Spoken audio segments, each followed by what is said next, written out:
Welcome back to Mafia, and in this Audio Boom original podcast series, we explore America's criminal underworld to reveal the lives and careers of its greatest gangsters.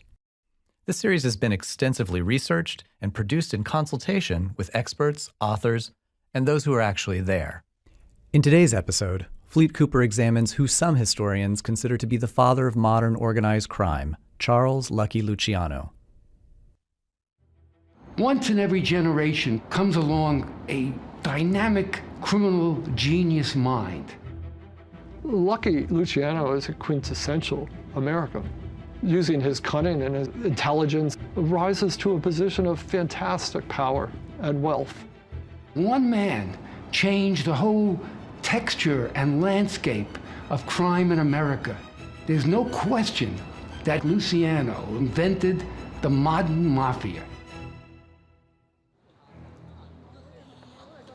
New York at the turn of the 20th century was a city in flux, as immigrants from around the world flooded into town. Between 1890 and 1920, New York City's population grew by 3 million people. Journalist and historian Douglas Valentine.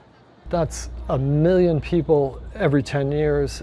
It's at least 5,000 people a month, which is an incredible amount of people pouring into a small little geographic area.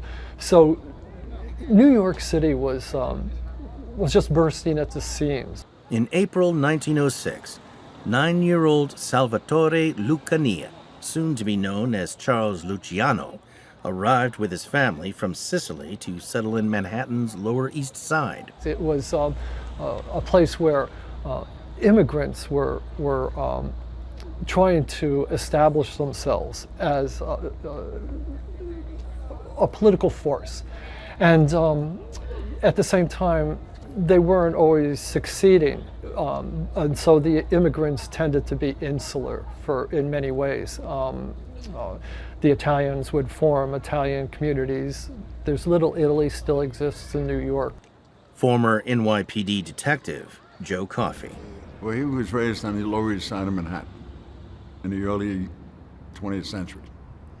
And when you come out of that environment, you're pretty tough because you're living on the street, you're living hand to mouth, your parents are living hand to mouth, you're doing menial jobs, and it was like a rise from the ashes.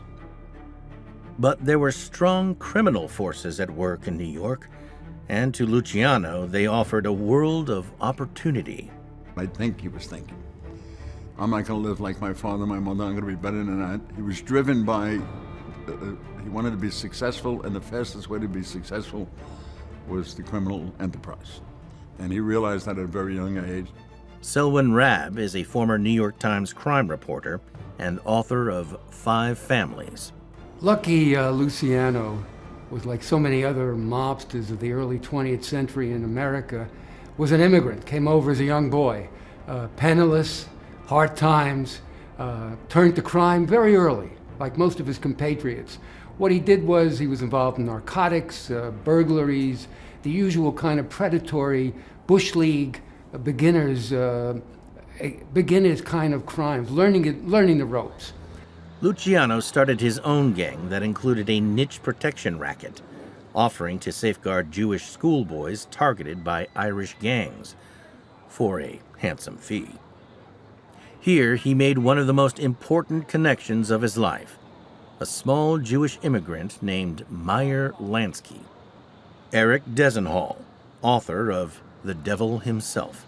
Famously, Luciano tried to shake him down, and Meyer told him in no uncertain terms, in very colorful language, where he could get off. You think that because I'm Jewish, I'm just going to fork over money. That's not going to happen today, buddy. Meyer Lansky's defiance immediately won Luciano's respect. It was the start of one of the most important friendships in the history of organized crime. Now, you got to remember something. When he was a kid, one of his best friends was Meyer Lansky. Former NYPD detective Joe Coffey. They hung around together, right? And Bugsy Siegel, who was the guy who opened a Flamingo in Las Vegas. From day one, we're talking when they were in their early teens, they knew each other. They were thugs then. But they developed this relationship where they built it into an empire. There was a long way to go yet, but Luciano's natural talent for making money on the streets and his ruthless streak would soon get him noticed. Douglas Valentine. He had an aptitude for the rackets, for making money off of existing, sort of like a parasite or a predator, things that were in place. He found ways to make money off of them without actually having to do anything himself other than manipulate the situation through his ruthlessness and his cunning and his association with other people and his vision of the way things should be.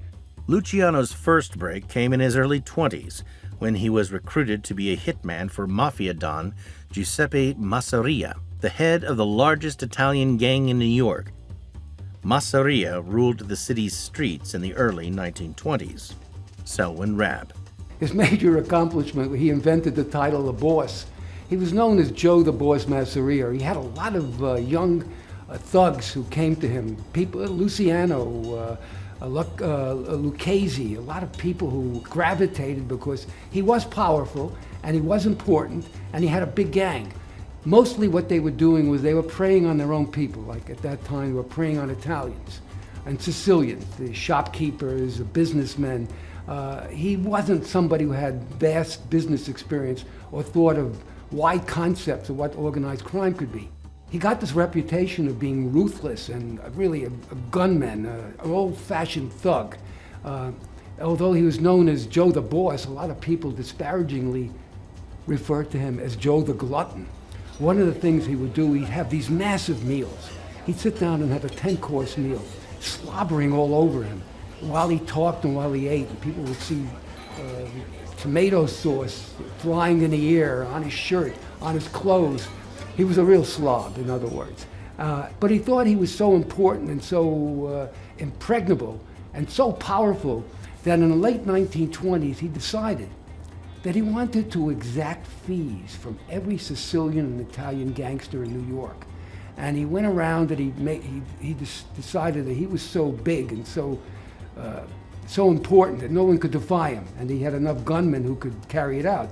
So there were several other Italian or Sicilian gangs operating in New York City, and he wanted something like $10 or $15 a head a month. This would be their dues to him, because he decided he was the boss of bosses, something that had never occurred before.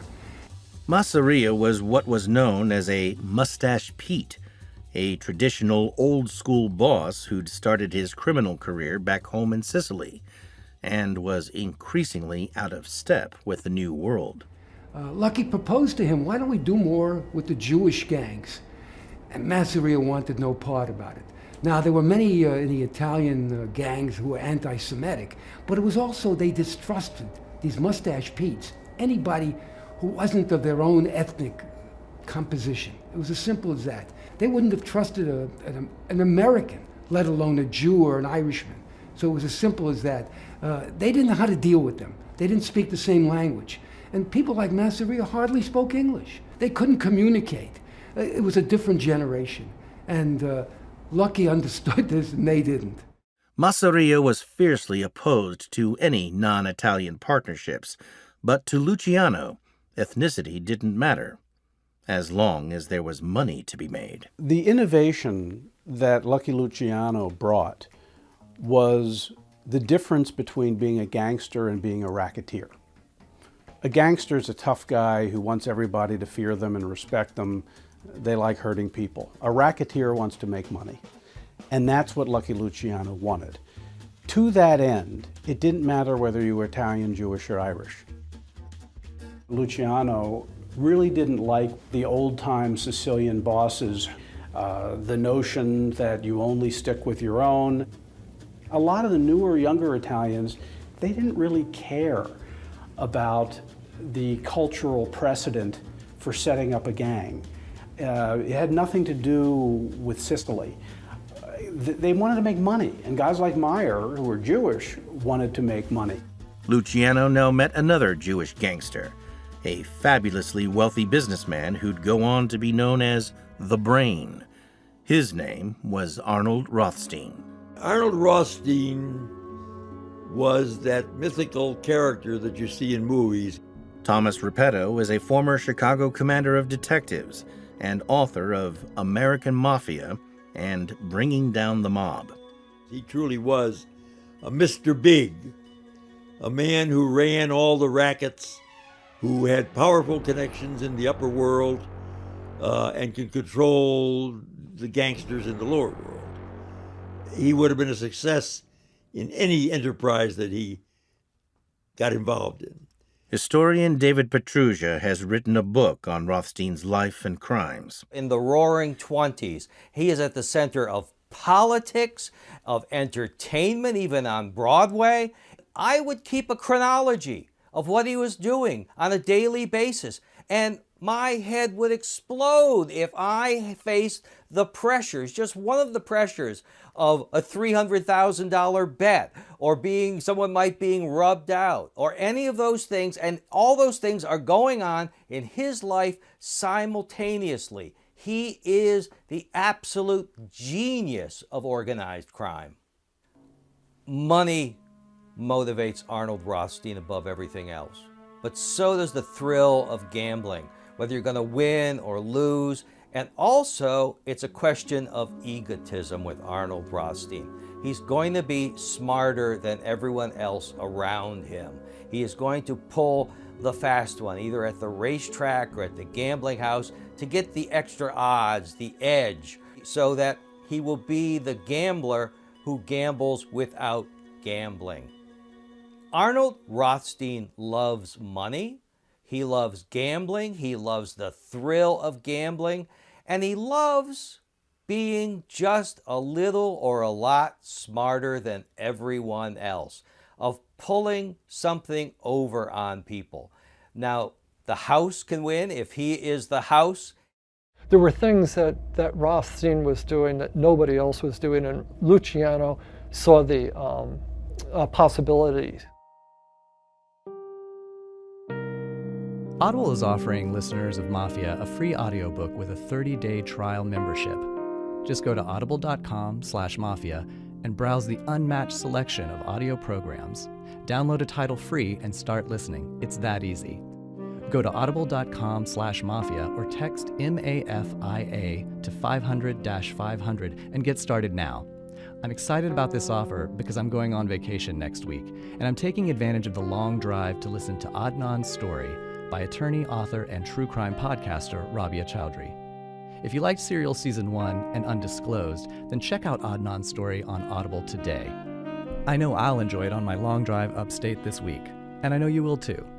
Once again, go to audible.com/mafia or text MAFIA to 500-500 to start your membership today and enjoy Audible's unmatched selection of audiobooks, original audio shows, news, comedy, and more.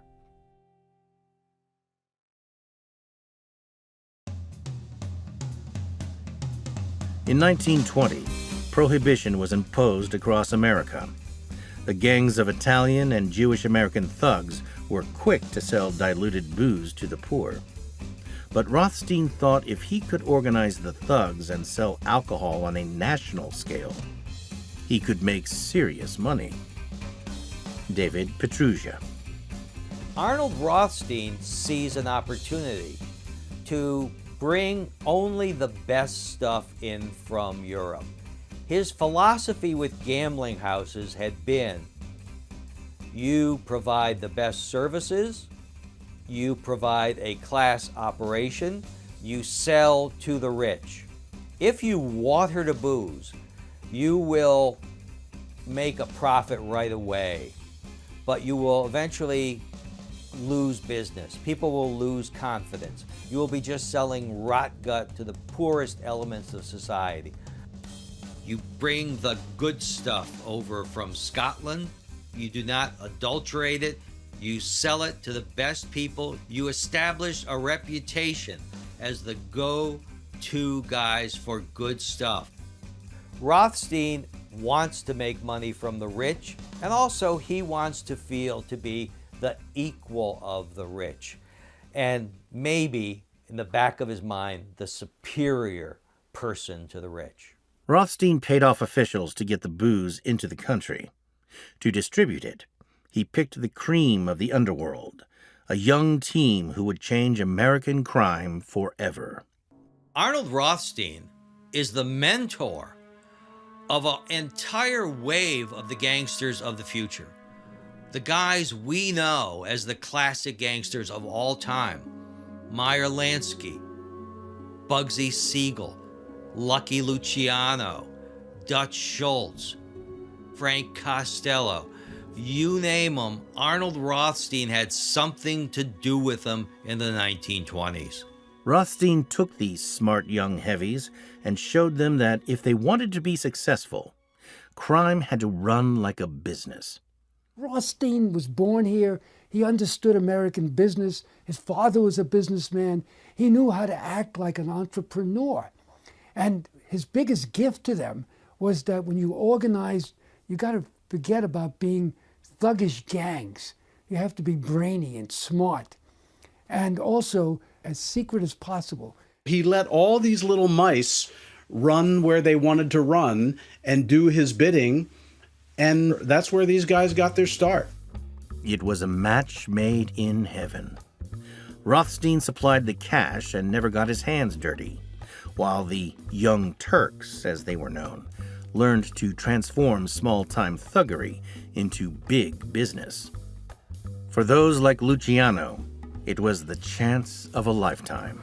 Rothstein tutored him there about how real money could be made, not just in low-level predatory street crime, that there were bigger things. You could fix things. So as a student of Arnold Rothstein, Luciano saw the practicality and the possibilities in the way that Rothstein did business, such as establishing front companies for his bootlegging and trafficking organizations. There were things that Rothstein was doing that nobody else was doing, and Luciano saw the possibilities of this. There was once a movie made about Arnold Rothstein called King of the Jazz Age. And he was, in a sense, an uncrowned king of everything that moved, everything that had a price. He was one of those fellows who knew the price of everything and the value of nothing. Everything could be bought, every person could be sold, particularly with the political system in New York at that time. As spectacular as the crooked system in Chicago, but this was an established system which extended its talons into Wall Street, into the police force, into everything that moved. And when he was able to do this, he also had money to invest in things which you would not associate with gangsterism. He invested in nightclubs, of course those were speakeasies, but he also invested in Broadway shows. He financed Broadway theaters, which still exist to this day. It is mind-boggling to think of everything he was involved in. Rothstein himself appeared civilized, a businessman with refined tastes, the only hood who could pass for a gentleman. David Petrusha. The way he speaks, the way he dresses, that it's very middle class, very businesslike, and also in his personal habits. He's not a drinker, he's not a smoker. He does have one weakness, though. He loves milk and he loves cake. And that is as wild a living guy as he is. The sane center of an otherwise electrified existence, combining violence and greed and corruption. Rothstein became Luciano's mentor, refining his manners and teaching him how to appear the gentleman. He started buying more expensive suits. He said, don't dress like a gangster. Dress like a gentleman. Rothstein told him that. If you want to be successful, dress like a successful man. Don't dress like a gangster. No white hats. Arnold Rothstein was not only the mentor to Lucky Luciano in the gangster business, but in the fashion business, and turning a cheap Lower East Side hoodlum into a gangland fashion plate. He also gives these guys a sense of self-betterment. You should have better vocabulary. And that was a very important touchstone. For Luciano, his time with Rothstein was an awakening. He could see that this refined business-like approach was the future of organized crime. And it was already paying off. Selwyn Rabb. They saw a real gold mine in Prohibition. And what it did was it turned some of them, like Luciano, they had to become executives. Because now they had to run organizations that either imported booze or manufactured it, and you had to distribute it. So in that sense, they had to run a real organization. It wasn't just go out and mug somebody on the street. You had to be smart now, because you were dealing, instead of thousands, you were dealing with millions. So it turned these people who were really inexperienced, old-fashioned outlaws into business criminal executives overnight. But Luciano wasn't just working with Rothstein. In June of 1923, while still moonlighting as a hitman and dealer for Masseria, he was caught in a police sting. David Petruggia. Lucky Luciano is peddling drugs on 14th Street, and he gets nabbed with a little too much on him for his own good. Unlike Rothstein, Luciano couldn't pay off the law. Instead, he saved his own skin by betraying some mobsters wanted by the cops. He makes a deal with the police. He rats out some of his associates and walks away. At which point, Luciano has two problems. One, his upper-class clients don't want to be associated with a low-level 14th Street drug dealer, and his gangster associates don't want to be associated with a snitch, a rat. So he has to rehabilitate himself. Luciano escaped jail, but his reputation was in tatters. In desperation, he turned to Rothstein for help. And he says, Arnold, how can I do this? How can I get back in good graces? Arnold is in a sense, a master of public relations and repairing reputations, what reputation a Lucky Luciano may have. And he says, here's how you do it. There's going to be a big prize fight coming up in New York. The great Jack Dempsey and Luis Firpo. What you do is you spend a huge amount of money on tickets, ringside tickets, the best possible. And then you just give them away to the best possible people, the politically connected people, your rivals in gangsterism. Luciano sent tickets to rich businessmen, important congressmen, and to mobsters like Al Capone and Johnny Torrio. Then, to top it off, Luciano appeared at the September 1923 match, dressed to the nines. Suddenly, he was someone everyone wanted to know. All thanks to the cunning of his PR man, Arnold Rothstein. Selwyn Rabb. So he taught Luciano and some other future Hall of Famers in Organized Crimes Hall of Fame how to function, how to operate, how to be slick and not violent. Rothstein knew you could not succeed in American crime by being violent alone. He considered those people misfits, that sooner or later they would be undone, and that the way to succeed and die in your own bed, if you could, was by being organized and smart and slick. Luciano was back, and he was about to take another huge step in creating a business empire of his own. Luciano saw and could predict that by the late 20s, Prohibition was going to end in America. He'd cut his teeth as a drug pusher, and now, as historian and author David Petruggia explains, he told Rothstein about the unprecedented demand on the streets. I'm sure that when Rothstein saw the money which a fellow like Luciano could make, that he knew he could take this game to a much higher level.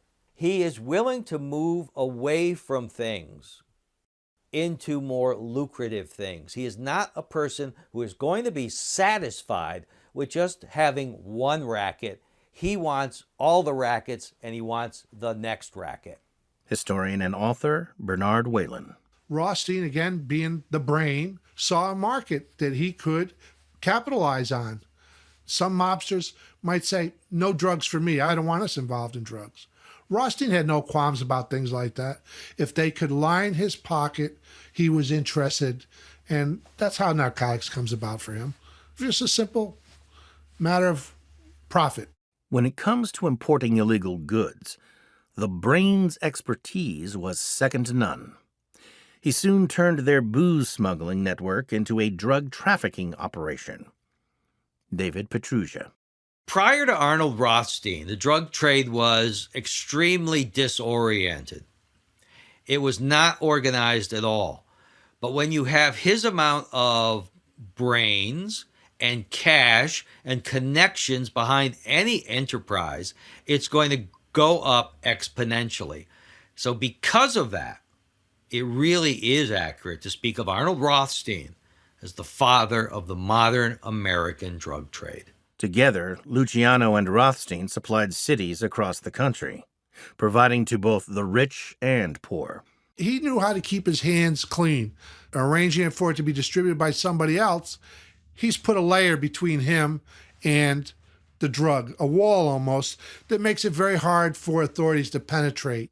And as the money rolled in, Luciano was also learning from Rothstein that with wealth came influence. Douglas Valentine. Now that wealth translates into power. It translates into political power. It means that you can buy political protection. It means that you can buy police protection because alcohol is something everybody wants to do. So they are willing to collude with gangsters. What they don't understand is that once you cooperate with gangsters, you've sold your soul, and the gangsters understood this. But in 1925, a new face arrived in town, determined to get in on the action, and the streets of New York would soon erupt into violence. Selwyn Rabb.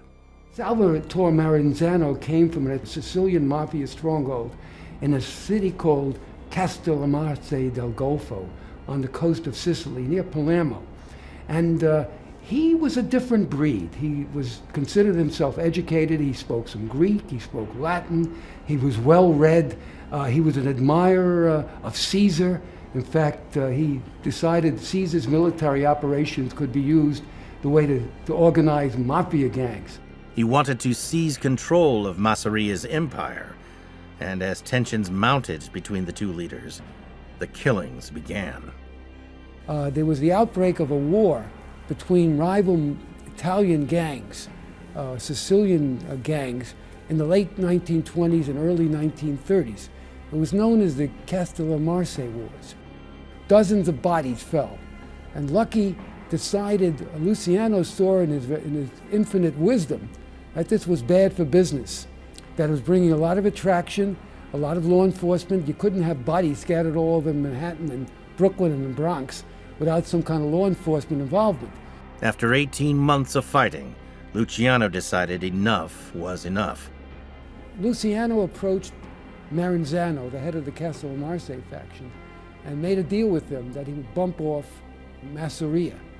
In return for sharing power with Maranzano, Luciano offered to kill his boss and take over Masseria's gang. Maranzano accepted.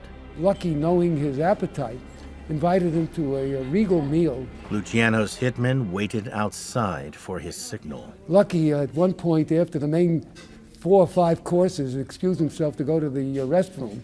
And when he went out, suddenly Masseria's bodyguards disappeared. About 3 or 4 gunmen walked in. And that was the end of Joe, the boss, Masseria. The Castellamarse War was over. Creamy fusilli bucati pasta with fried rosemary and walnuts. Absolutely delicious, and not a dish I would attempt to make on my own, but with Blue Apron's help, my dinner guests thought I was a total gourmand. And now you can fool your dinner guests too, because Blue Apron is treating Mafia listeners to $30 off your first order if you visit blueapron.com/mafia. And just in case you're not familiar with Blue Apron, it's the leading meal kit delivery service in the US. And while many people know what they do, they don't know about the types of meals that you can eat when you cook with Blue Apron, like strip steaks with potatoes and spicy maple collard greens, a steakhouse-inspired favorite with a delicious twist, chili-infused maple syrup. With incredible ingredients and chef-designed recipes, Blue Apron lets you see what the power of food can do. Blue Apron delivers fresh, pre-portioned ingredients and step-by-step recipes to your door. They can be cooked in under 45 minutes, and the menu changes every week based on what's in season, and is designed by Blue Apron's in-house culinary team. You get 12 new recipes each week, and customers can pick 2, 3, or 4 recipes based on what best fits their schedule. So take advantage of this great offer and get $30 off your first order. Just visit blueapron.com/mafia. Blue Apron, a better way to cook.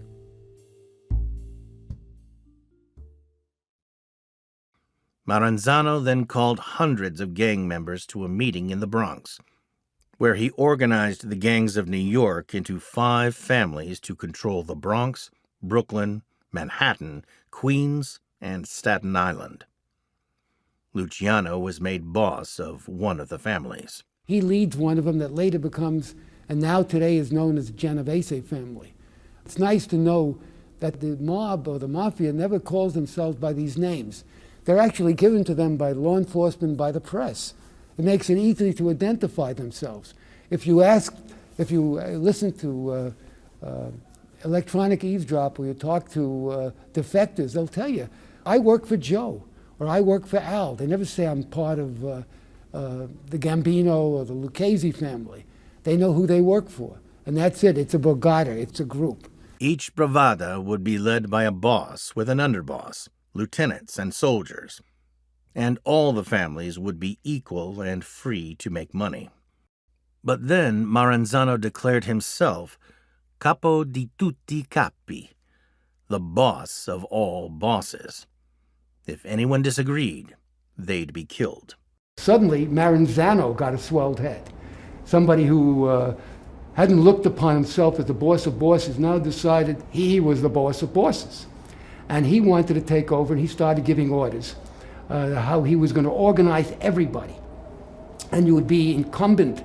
You'd have to deal with him in anything you wanted to do. And despite his promises of equality, he soon began to whittle down rival families' rackets in favor of his own. Luciano was furious and determined to strike back. But Maranzano had anticipated this and contracted a hitman to get rid of him.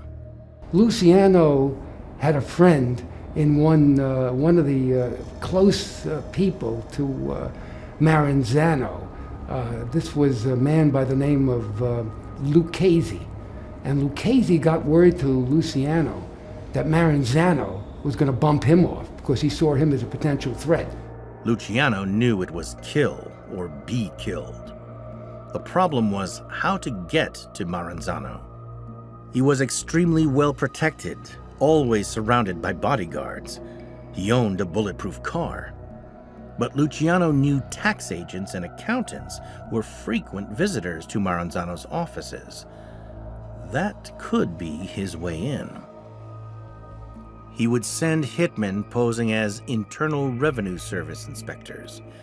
As an extra touch, they would be Jewish. Eric Desenhall. One of the stereotypes of the Jewish rackets is the Jewish guys handled the money and the Italian guys were the tough guys. Not true. Interestingly enough, when Luciano took over the Italian rackets, it was the Jewish muscle that played a big role.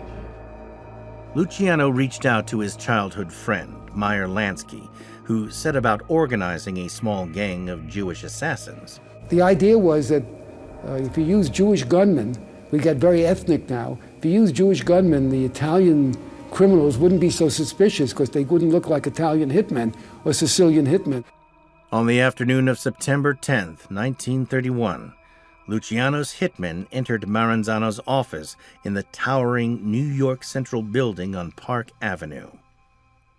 No one suspected they were anything but IRS agents.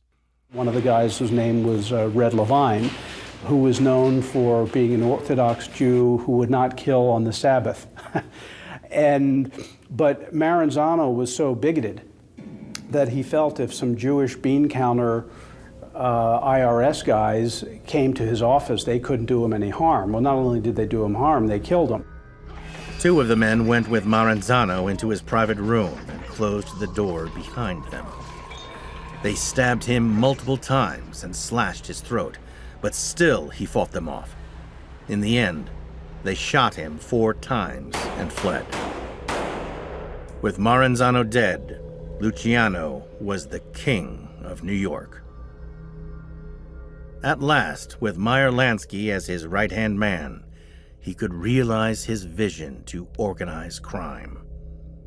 Historian and journalist Doug Valentine. The relationship between Lucky Luciano and Meyer Lansky is the most important relationship in organized crime in the United States. Lansky was tough, honest, and brilliant with numbers, capable of performing complex calculations in his head.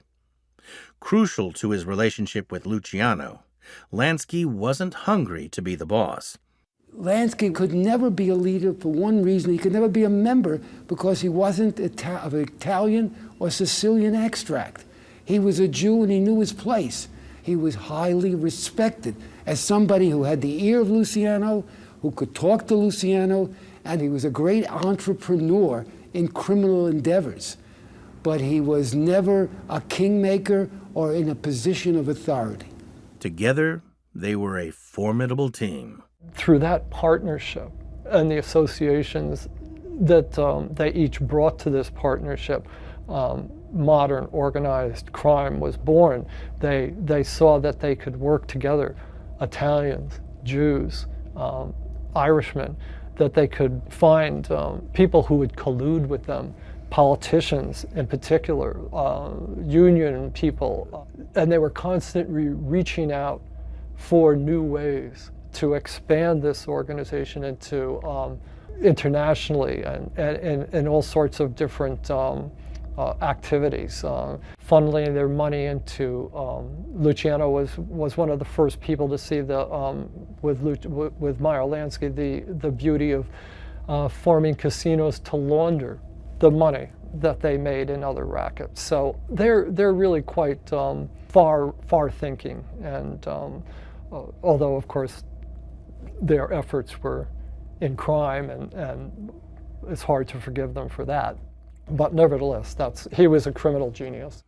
But Luciano and Lansky were very aware that their continued success would rely on creating stability between all the mob families. These are two incredibly talented and open-minded, in a sense, individuals who, having seen what Arnold Rothstein was able to accomplish as an individual, realized that if they joined forces on using an American corporation as a model, that they could eliminate the possibility of an individual like Rothstein monopolizing profits, and they could share profits, distribute them evenly, and therefore bring a certain stability to organized crime that had never existed before.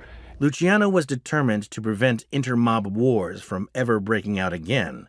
Lucky took over, and Lucky, instead of saying, everybody's going to pay tribute to me, I'm the new boss, that would have just meant more bullets flying in his direction. He organized the 5 family systems. That was a brilliant organizational arrangement, worthy of any corporate system. Towards the end of 1931, Luciano summoned the top leaders of 20 crime groups across the country to a national conference in Chicago. What Luciano proposed was extraordinary: an entirely new business structure for organized crime. He laid out the rules. Here's how we're going to operate. And that framework and the rules and regulations, the Constitution, the 10 Commandments still exist today. He built this impregnable fortress, this whole concept that had never existed before. Essentially, he modified what had been a system in Sicily for perhaps about 100 years, but he improved upon it. He created a whole new texture, a whole new way, a whole new concept of how criminals could operate in America, organized criminals. Luciano kept with Maranzano's 5 New York families, but to each family he added a consigliere, a skilled counselor and advisor, whose task was to ensure that problems within families were resolved without the need for violence. Lucky Luciano transplanted the idea of, and the whole concept and framework of an organization. The Jewish gangs, the Irish gangs, they were mainly dependent on one person. You eliminated the leader and the gang disintegrated. There was no framework, there was no continuation. Luciano created the idea of what he called families or bogatas, groups, throughout the country, and that they would have a framework. You'd have a boss, an underboss, a consigliere, and the workers, the crews with capos, an organizational scheme. And this was his genius, his brilliant genius, for a criminal anyway. Luciano implanted this concept that the family would be paramount. The unit, the group, the organization was paramount. So even if a leader died or was killed or was indicted or convicted and sentenced to prison, the organization would continue. While Luciano rejected many of the old Sicilian ways of his predecessors, he retained the tradition of the made man, that individuals had to be made part of the family. It was never easy to get into the Sicilian Italian mafia. You really had to show that you could carry out, that you were an earner, you know how to make money, you could obey orders. It was harder to get in there into a father and son union. But the point was, yes, you worked for them. What was the quid pro quo? You had to get something. They gave you a life insurance policy. If you follow the rules, nothing could happen to you. You knew that. And other people in crime, in other criminal elements, other criminal gangs knew that, in effect, they were the untouchables. If you did anything to harm a made man in the mafia, the wrath of the mafia would come down on you. So in effect, you suddenly became, instead of being a low-life, two-bit criminal, here you were in an organization that offered you all sorts of economic opportunities. You were in on big crimes, white-collar crimes, not just holding up somebody or extortion. The opportunities were immense. But the idea was they even had a ceiling on membership. When Lucky Luciano created the modern mafia in 1931, he didn't want rivalries. And they established a membership, a ceiling on membership. The theory being there wouldn't be any wars. One group wouldn't go out, one family or bogata wouldn't go out and recruit dozens of other people for the mattresses, for showdowns. And the only way you could replace or add anybody into a crime family was through the death or elimination of somebody. So the Gambino crime family had a ceiling of, say, 150 members. You had to wait until they opened the books if you were qualified to get in. So this is what distinguished them from these other ethnic groups. They simply disintegrated if the leader left or was killed or was indicted. They had no organizational framework and no reason to be there. They couldn't protect you.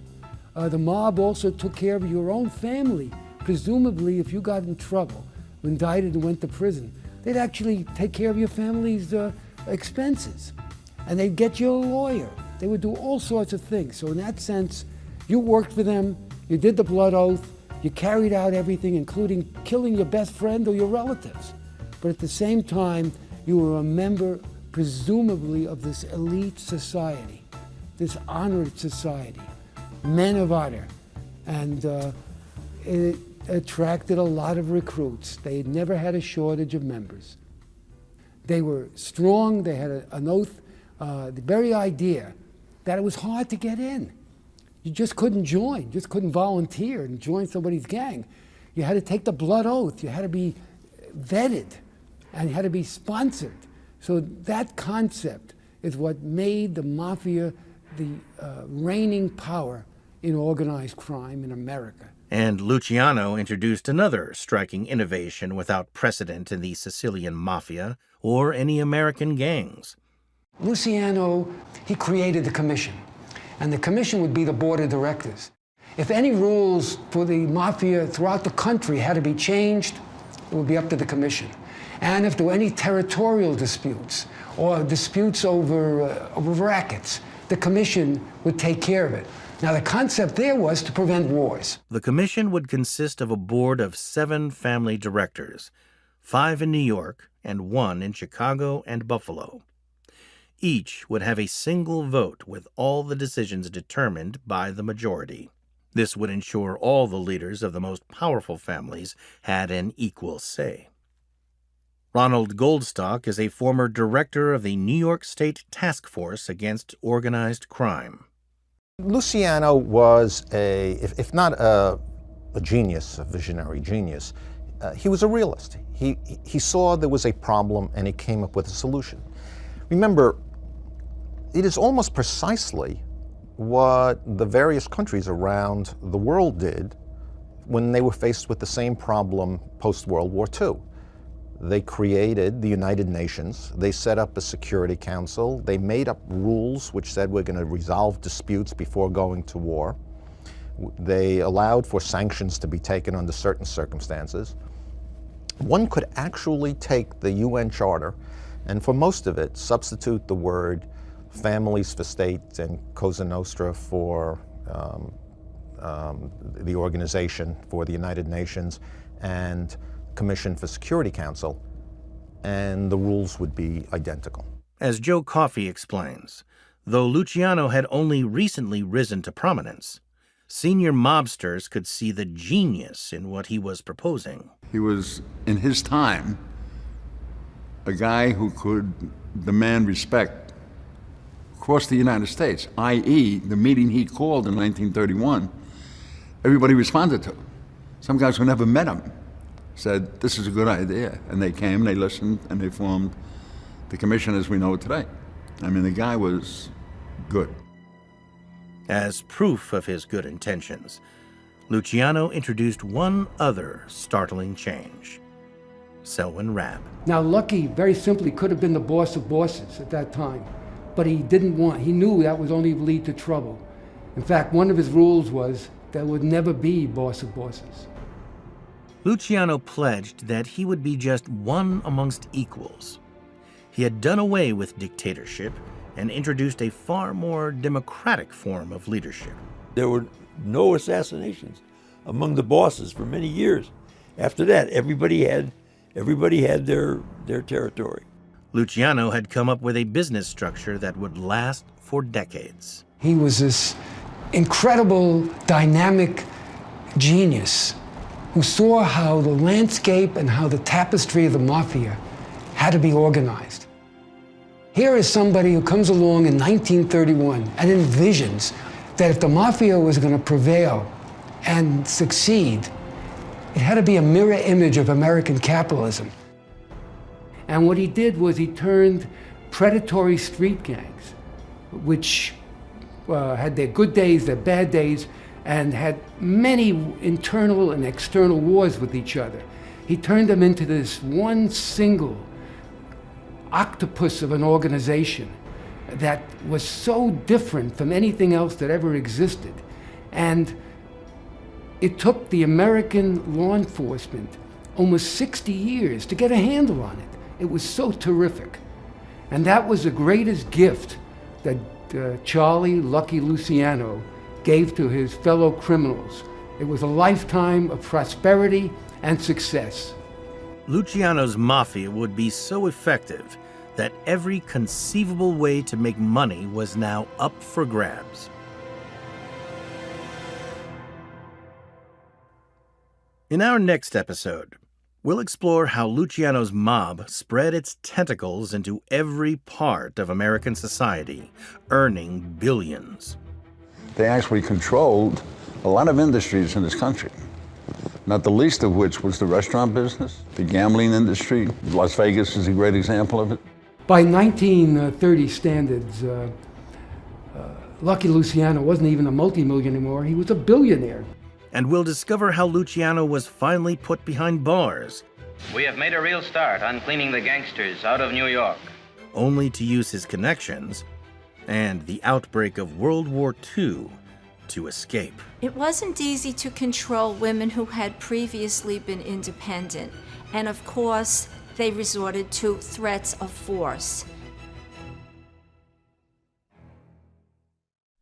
This has been an Audio Boom original. Please rate, review, and subscribe on Apple Podcasts or wherever you listen to your favorite shows.